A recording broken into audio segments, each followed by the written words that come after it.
मुल्लों की सरकार है और झूठों की सरकार है। ये आज से रिजर्वेशन नहीं थी, ये हमारे टाइम में एक दफ़ा एक विधायक जो थे सुरनकोट के, उन्होंने एक प्राइवेट मेंबर्स बिल लाया था पहाड़ियों के लिए रिजर्वेशन के लिए। उस पे मैंने अपनी गवर्नमेंट के ख़िलाफ़ स्टेप उठाया था और जम्मू के लोगों के साथ मिला था।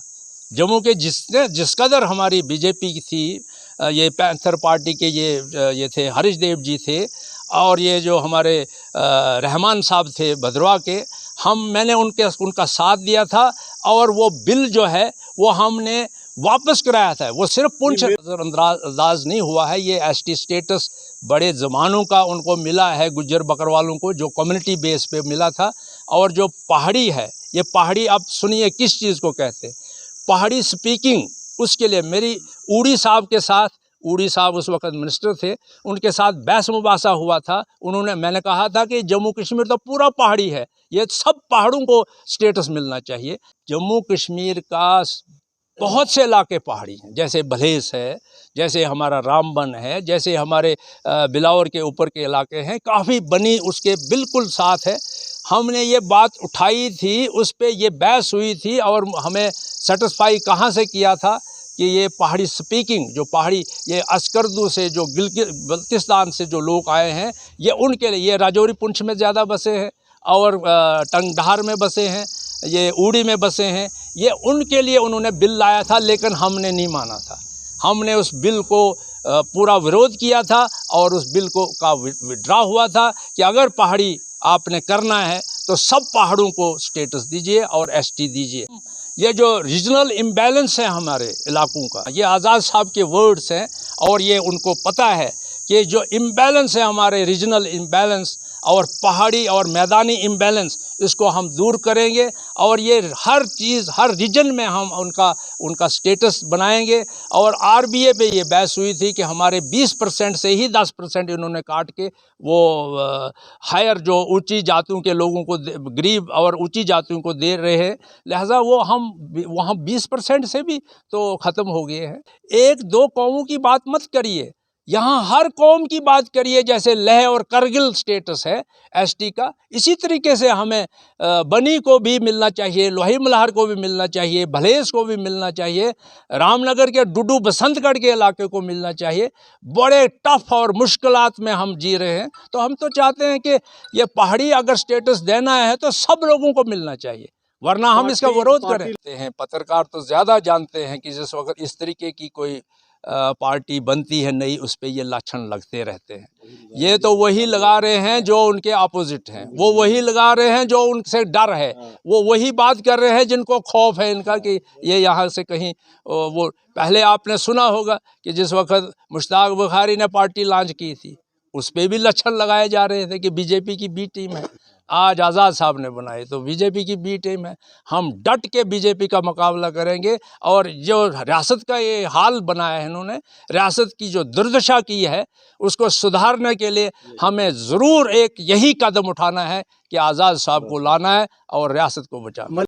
वही बचपना वाली बात है, ये आज़ाद साहब के जहन में ना पैदा, ये पैदा ही नहीं हो सकती ये बात।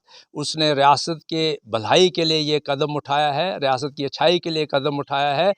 ये तोड़ने वाली बात नहीं, आपको ये कहूँगा, ये जोड़ने वाली बात है। आज़ाद के ज़रिए ये जुड़ेगा हमारा, ये यहाँ का जो जम्मू कश्मीर का जो हमें टूटा हुआ इलाका है, ये हिंदू मुसलमान में जो बटा है, ये सब जुड़ेगा, ये हकीकत है। मैं एक बात ज़रूर कहूँगा कि जम्मू में सबसे पहले जिस वक्त इनवाइट हुई है पद्म भूषण के बाद, तमाम हमारे जितने भी जम्मू कश्मीर के जो क्रीम थी, जजेस थे, रिटायर ऑफिसर्स थे, डीजी रिटायर थे, सोसाइटी के लोग थे, बार एसोसिएशन के चेयरमैन थे, और उनको कहा है कि ये जम्मू कश्मीर को संभालें। चाहते हैं कि गुजरों को आगे करके हम कहीं 2-4 सीटें और बटोर सकें, लेकिन इनका ये मानसिकता जो है, इनका ये नहीं चलेगा, ये दाव नहीं चलेगा।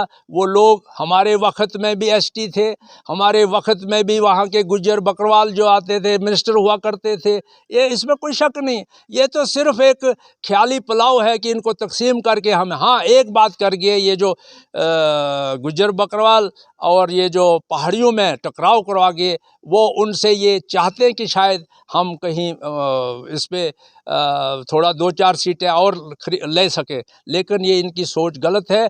आखिर में ये फिर से पहला मुद्दा, ये काम की तरफ इनका कोई ध्यान नहीं है, हिंदुस्तान की तरफ कोई ध्यान नहीं है, रियासत की तरफ कोई ध्यान नहीं है। ये सिर्फ लोगों में बंटवारा, डिवाइड एंड रूल, अंग्रेज़ों वाली पॉलिसी इन्होंने इख्तियार की है, और वो डिवाइड एंड रूल की वजह से ये अपने आप को कुर्सी संभालने। लेकिन पब्लिक इस वक्त बहुत समझदार है, समझ चुके हैं इलाके का ये जो दुर्दशा हुई है, इलाके की जो ये तबाही हुई है, रियासतों की तबाही हुई है, वो समझते हैं। उन्होंने सब ने आखिर एक दिन ये इंसाफ करना है और फैसला करना है। ये पब्लिक एक दिन इस पे ज़रूर, और इस वक्त सोच विचार हो रहा है।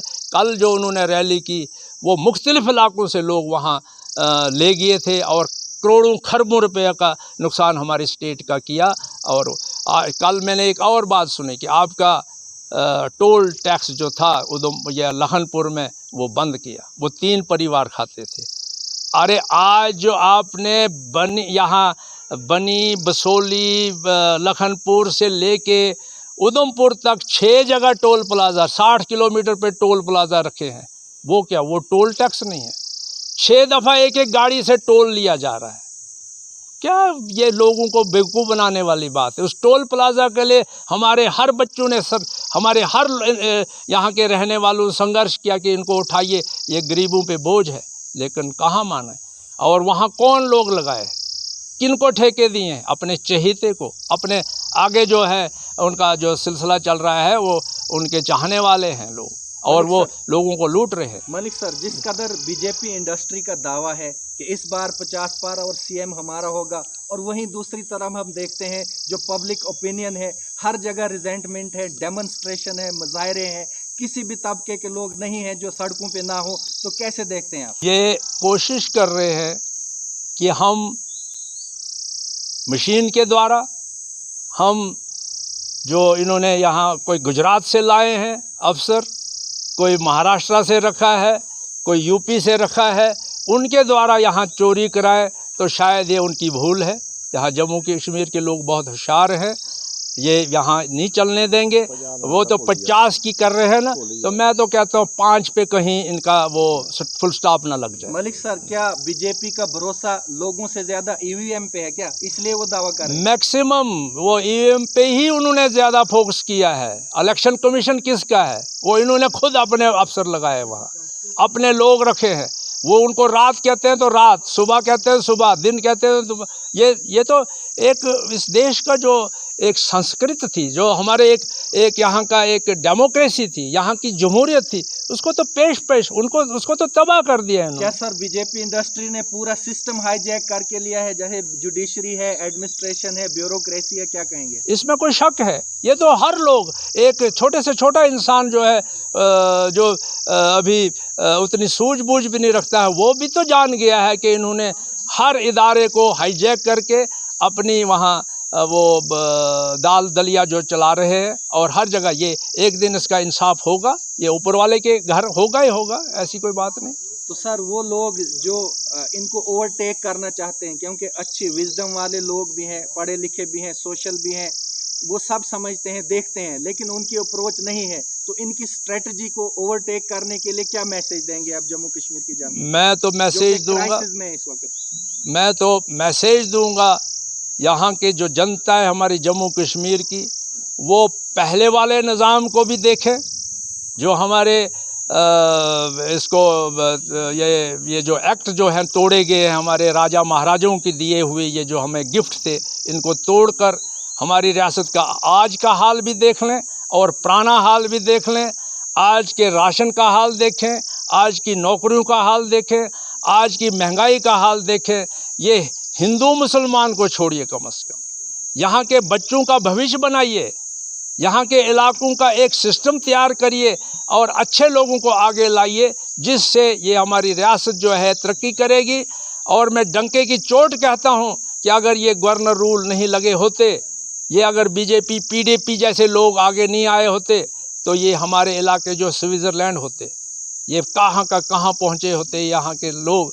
लेकिन बदकिस्मती, एक तो हमें मिलिटेंसी ने मारा, दूसरी तरफ ये बीजेपी सरकार ने मारा और इस वक्त हम बेकार हैं। और ये भी मत सोचिए कि जिनके खातों में उन्होंने इलेक्शन के टाइम फिर 2-2 हज़ार डालना है, उनसे मेरी विनती है कि वो 2,000 वो नहीं दे रहे हैं, वो 2,000 आपके जेब से काट के दिया जा रहा है। जैसे आपकी महंगाई देखिए, आपका राशन 35 किलो मिलता था, आज 5 किलो पे आ गया है। और वो भी इस वक्त राशन जो है आज जो है वो नए सिरे से वो उस पर काम हो रहा है कि जिनकी ज़मीन है, जिनकी दुकान है, जिनका मकान है, उनके राशन कार्ड काटे जाएंगे। ये बिल्कुल और होने वाली बात है, ये भी अनकरीब आने वाली बात है।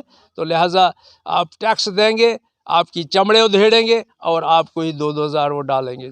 मलिक सर, जिस तरह जीएसटी से लेकर ई टेबल्स पे टैक्स है, खाने पीने की चीज़ों पे, वहाँ से लेकर जो भी प्रॉपर्टी टैक्स की बात की जा रही थी, और अब कुछ बाहर के वोटर्स भी लाने चाहते हैं ये, तो किस तरह सर ये हमारी स्टेट की जो फला बहबूद होगी, आप क्या मैसेज देंगे एट लास्ट? क्योंकि जब कांग्रेस के समय जीएसटी की बात की जा रही थी, उस वक्त ये लोग प्रोटेस्ट करते थे, वो लागू नहीं होने दिया। अब लागू करके वो जो आम लोग हैं उनकी आर्थिक स्थिति, पॉकेट मनी, अर्निंग बहुत ही खस्ता हालत है। कुछ लोग बाहर जा रहे हैं, बड़ी दुर्दशा है सर। कैसे निकलेगी हमारी स्टेट? क्योंकि हम आंकड़े देखें तो पढ़ाई को लेकर, जीडीपी को देखकर, इकोनॉमिक स्थिति को देखकर, आर्थिक स्थिति जो हमारी स्टेट की, क्राइम रेट्स बढ़ रहे हैं, हर जगह जो है दुर्दशा है सर। क्या कहेंगे? देश की हालत, इंडिया का एक, हिंदुस्तान का एक गुलदस्ता हुआ करता था, हर कौम इकट्ठी होकर इसकी तरक्की में लगे थे, तरक्की हो रही थी, देश बहुत आगे जा रहा था। 47 में जिस वक्त आज़ाद हुआ उस वक्त हमारे पास सुई भी नहीं थी, लेकिन इस वक्त हमारे पास अग्नि मिसाइल है, इस वक्त हमारे पास ब्रह्मांड, इस वक्त हम नंबर 1 कंट्री बन रही थी। लेकिन ये भाजपा की सरकार ने इसको फिर उसी जगह पहुंचा दिया। यहाँ अगर आप सोचें, अगर आप समझें, अगर देखें तो हमारे देश का इस वक्त जो बुरा हाल है, कल ही अमेरिका ने पाकिस्तान को फिर मदद कर दी, लेकिन इंडिया को पीछे छोड़ दिया। इंडिया रशिया का साथ छोड़ के अमेरिका के साथ जुड़ के, वो किस लिए? वहाँ की जो हमारी इंडस्ट्रीज़ पॉलिसी में जो है इस वक्त चली है, वो बाहर के फॉरेन लोग आ रहे हैं और फॉरेन लोग वहाँ यहाँ काम करके हमारा वहाँ का 1 रुपया लगाएंगे, हमारा 81 रुपये ले जाएंगे और वो एक दिन हमारा ये मुल्क जो है खाली हो जाएगा। इंडस्ट्रीज़ पॉलिसी की बताऊँगा, इंडस्ट्री जो है 6 लाख के करीब हमारी छोटी इंडस्ट्री है, बंद हो गई। करोड़ों लोग जो है वो बेरोज़गार हो गए। रोज़ी रोटी देनी तो कहाँ, छीन रहे हैं, दिन दिन छीनी जा रही है। वो फैक्ट्रीज़ जो है उन पे जीएसटी लगाई, उन पे टैक्सेस लगाए, वो उन्होंने बंद कर दी हैं। वो जो छोटी इंडस्ट्रीज़ थी वो उनका जीएसटी दे नहीं पाए, उनका टैक्स नहीं दे पाए, उन्होंने बंद करनी थी। उसकी वजह से हमारे करोड़ों लोग जो हैं बेकार हो गए हैं। हमारी जो परिजनों ने, बुज़ुर्गों ने हमारी संपत्ति बनाई थी, हमारी बंदरगाहें बनाई थी, हमारे एयरपोर्ट्स बनाए थे, हमारे रेलवे स्टेशंस बनाए थे, हमारी बड़ी बड़ी इमारतें थी, राजाओं महाराजों की यहाँ एक देन थी। उसको देखने के लिए लाखों पर्यटक दिन में आते थे और लाख करोड़ों रुपया हमें उसका लाभ होता था देश को। उन्होंने अपने पूंजीपतियों को, अपने कॉरपोरेट सेक्टर को, जो 2-4 आदमी 6 आदमी हैं, उनको वो बेच दिए हैं, वो कमाई करते हैं और शेयर इनको भी मिल रहा है। मलिक सर, आखिरी क्वेश्चन है जी, जिस कदर कंट्री की जो है इंडस्ट्रियलाइजेशन हो रही है, तो इंडिया ग्रोइंग कंट्री नहीं है, इंडस्ट्रियलाइजेशन है, प्राइवेटाइजेशन है, क्या एक कंट्री से इंडस्ट्री की ओर ले जा रहे हैं इंडिया को? ये तो मैं तो वही एक ही मिसाल मैंने दी। ये एक दिन ऐसी हालत में अगर इनको फिर मौका दिया लोगों ने, ये एक दिन उसी हालत में आ जाएगा देश जिस वक्त 1947 में थे हम। ये उसी ओर जा रहा है। लिहाजा मैं कहता हूँ पब्लिक से, आवाम से, हर छोटे से बड़े से, समझ जाओ, ये लोग जो है अपनी कुर्सी के लिए इस देश को बेच रहे हैं। इस वक्त हम इतनी जो सुलझे हुए लोग हैं, जो समझदार लोग हैं, जो आर्थिक स्थिति हमारी है वो बांग्लादेश से भी घट गई। जो बांग्लादेश इंदिरा जी के मौके, इंदिरा जी के टाइम हमने उसको आज़ादी दिलवाई है, वो देश इस वक्त इंडिया से आगे जा रहा है आर्थिक स्थिति में।